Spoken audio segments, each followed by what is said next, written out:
এবার মানুষের মতো কথা বলার চেষ্টা কুকুরের। রাসূলের বাণী সত্য প্রমাণিত।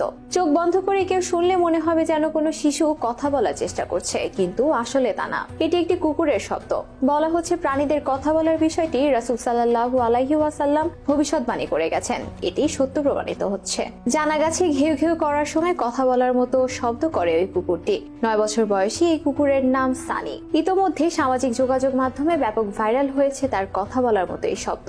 ঘটনাটি ঘটেছে নেদারল্যান্ডের বাণিজ্যিক রাজধানী আমস্টারডামে। সম্প্রতি ধারণ করা একটি ভিডিওতে দেখা গেছে গাড়িতে তার মালিকদের সঙ্গে কথা বলার মতো শব্দ করছে সানি, আর তার মালিক হাসছে। এরপর সানির মালিক মারিয়া ডেলকে একটি গল্প বলতে শোনা যায়। মারিয়া তার সুইজারল্যান্ড ভ্রমণের কথা স্মরণ করে বলেন ওখানে পৌঁছানোর পর তিনি দেখেন লোকে পরিপূর্ণ একটি জায়গা। তখন সানি কথা বলার শব্দ শুরু করে। সুইজারল্যান্ডের লোকজন কুকুরটির এই আচরণ দেখে বেশ অবাক হয়েছিল এবং বিষয়টি উপভোগ করেছিল। এরপর মারিয়া ডেল সানির এসব মজার ভিডিও শেয়ার করার জন্য একটি ইনস্টাগ্রাম এবং একটি টিকটক আইডি খোলেন। ইতোমধ্যে এসব আইডিতে ফলোয়ারের সংখ্যা লাখ ছাড়িয়েছে। পৃথিবীর বয়স যত বাড়ছে মানুষ কিয়ামতের তত নিকটবর্তী হচ্ছে। রাসূল সাল্লাল্লাহু আলাইহি ওয়াসাল্লাম তার হাদিসের মাধ্যমে কিয়ামতের অনেক নিদর্শনের বর্ণনা দিয়েছেন।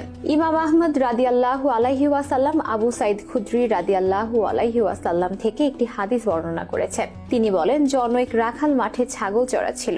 হঠাৎ একটি নেকড়ে এসে একটি ছাগলের উপর আক্রমণ করলো। রাখাল বাঘের পেছনে ধাওয়া করে ছাগলটি ছিনিয়ে আনলো। তখন বাঘটি একটি টিলার উপর বসে বলতে লাগলো, তুমি কি আল্লাহকে ভয় করো না?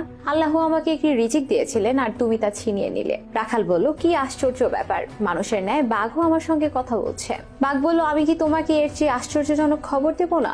মদিনায় রাসূল সাল্লাল্লাহু আলাইহি ওয়াসাল্লাম অতীতে যা ঘটেছে এবং আগামীতে যা ঘটবে তা সম্পর্কে মানুষকে সংবাদ দিচ্ছেন। রাখাল তার ছাগলের পাল নিয়ে মদিনায় প্রবেশ করে ছাগলগুলো এক স্থানে রেখে রাসূল সাল্লাল্লাহু আলাইহি ওয়াসাল্লামের কাছ থেকে ঘটনা খুলে বলল। ততক্ষণে নামাজের সময় হয়ে গেছে। নামাজ শেষে রাসূল সাল্লাল্লাহু আলাইহি ওয়াসাল্লাম রাখালকে বললেন, তুমি সবার সামনে ঘটনা খুলে বলো। রাখাল ঘটনার বর্ণনা শেষ করলে নবী করিম সাল্লাল্লাহু আলাইহি ওয়াসাল্লাম বলেন, রাখাল সত্য বলেছে। ওই আল্লাহর শপথ যার হাতে আমার প্রাণ, ততদিন পর্যন্ত কিয়ামত সংগঠিত হবে না যতক্ষণ না হিংস্র প্রাণী মানুষের সঙ্গে কথা বলবে। মানুষ তার হাতের লাঠির সঙ্গে কথা বলবে, পায়ের জুতোর সঙ্গে কথা বলবে। এমনকি ঘরের স্ত্রী তার স্বামীর অনুপস্থিতিতে কি করছে শরীরের অঙ্গ প্রত্যঙ্গ তাকে বলে দিবে।